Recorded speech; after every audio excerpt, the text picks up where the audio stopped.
A long time ago, when our ancestors were cave persons, they actually had to brave the hot and cold, fend off enormous animals and plants, try to start a fire, hunt and catch the meal of the day.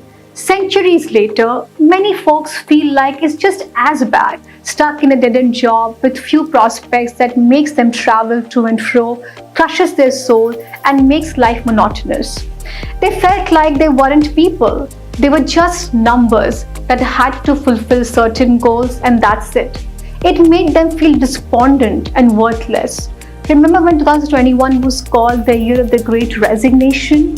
Especially when workers wanted higher pay, more fulfillment at work, and the phenomenon of quiet quitting gained traction.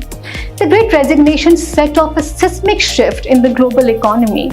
It may have had some roots before 2020, but the pandemic seemed to pour gasoline over the idea, with people wanting to curb commuting costs and the realization that one can work from anywhere. COVID gave knowledge workers a nibble of flexibility during their working lives.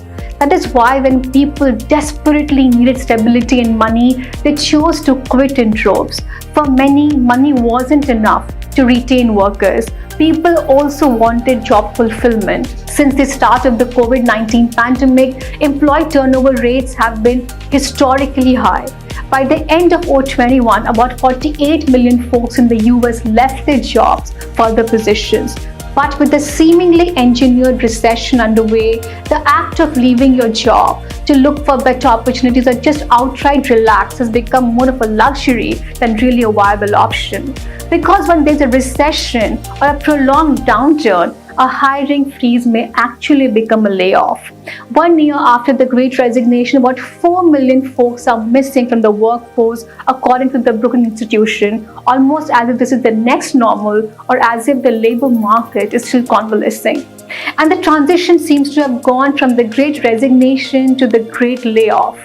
And how far and easily we've come here. Almost every technology company were laying off people on a mass scale, be it Amazon, Microsoft, Alphabet, Netflix, and so on. It was even happening to Indian startups with companies like Byju's, Ola, Meesho, Oyo, Unacademy, Swiggy, and Zomato, to name a few. What a contrast to last year with the current belt tightening. It seems like inflation is rising, driving up the cost of living. So, with these layoffs and more, will jobs continue to dry up? The COVID era psychological impact is still prevalent in the job market, even though enterprises are returning to pre-pandemic normalcy. But with these jobs seemingly drying up, the freedom of people to pick from a buffet of jobs available may be narrowing.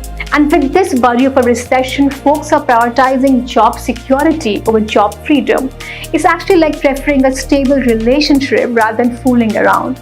Are people who quit having resigner's remorse? And hence, with slowing economy, resignations would also slow with inflation stubbornly growing. Some see the job market as a game of musical chairs. There were significantly more chairs in the form of job openings than players in the form of available workers for the whole of 2022.